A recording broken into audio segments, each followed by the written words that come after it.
আব্দুল্লাহ ইবনে আব্বাস রাদিয়াল্লাহু তাআলা আনহু বলেন, রাসূল সাল্লাল্লাহু আলাইহি ওয়াসাল্লাম একথা বললেন, ইয়া আইয়ুহান নাস, পৃথিবীর জনগণ শোনো, ইন্নাল্লাহা কাদ ফারাজা আলাইকুমুল হাজ্জা, ইন্নাল্লাহা কাতাবা আলাইকুমুল হাজ্জা, নিশ্চয়ই আল্লাহ তাআলা তোমাদের উপরে হজ ফরজ করেছেন। এটুকু বলতে ফাকামা আকরা ইবনুল হাবিস, আকরা ইবনে হাবিস একজন বিশিষ্ট সাহাবী দাঁড়িয়ে বললেন, আফিকুল আমিন ইয়া রাসূলুল্লাহ, হজ কি প্রতি বছর করতে হবে আল্লাহর নবী?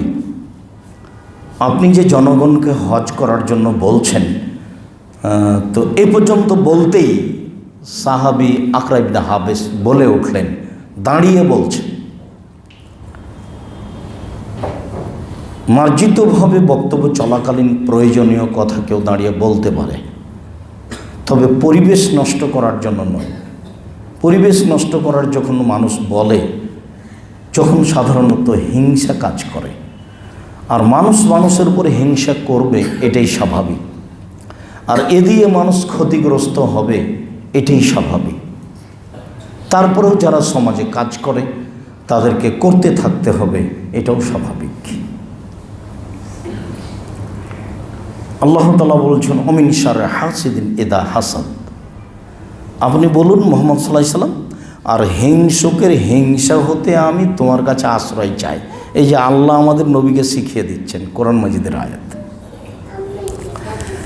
তো বিভিন্ন সময় মানুষের দাঁড়িয়ে কিছু বলা হতে পারে। তো একজন সাহাবী বলছেন, আল্লাহর নবী, আপনি যে বলছেন জনগণকে হজ করতে, তাহলে এটা কি প্রতি বছর করতে হবে?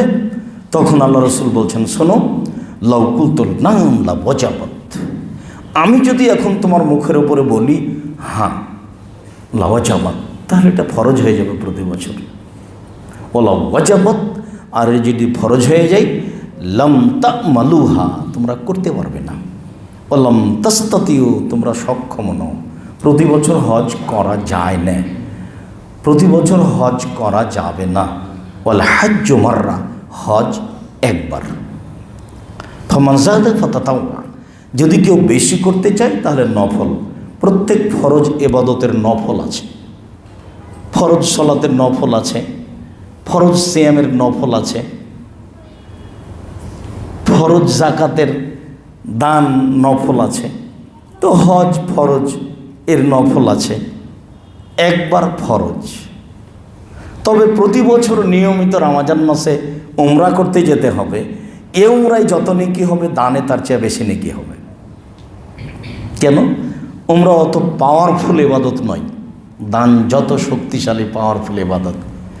আসলে আমরা বুঝতে পারি না, আমাদের ভিতরে দুর্বলতা থাকার কারণে যখনই মানুষ দানের কথা বলে, তখন ভিতরে একটা প্রতিক্রিয়া কাজ করে যে এ মনে হয় তার প্রয়োজনে বলছে।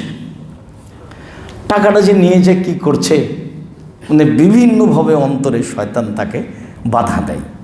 এতে ইবাদতের জগতে সবচেয়ে শক্তিশালী ইবাদত, একটা থেকে আরেকটা ঘটাতে পারে। আর উমরা তো একটা নফল ইবাদত, ফরজও নয়। আল্লাহ নবী বলেছেন যে ইন্না উমরাতান ফি রামাদানা তাতিলু হাজ্জান, নিশ্চয়ই রমজান মাসে উমরা করলে হজের সমান নেকি হয়। কথা তো ঠিক, উমরা রমজান মাসে করলে হজের সমান নেকি হয়। এর অর্থ এই নয় যে এইভাবে একেবারে সবাইকে যেতে হবে, সারা বছর তারই প্রস্তুতি নিতে হবে। দানের চেয়ে অনেক শক্তিশালী ইবাদত।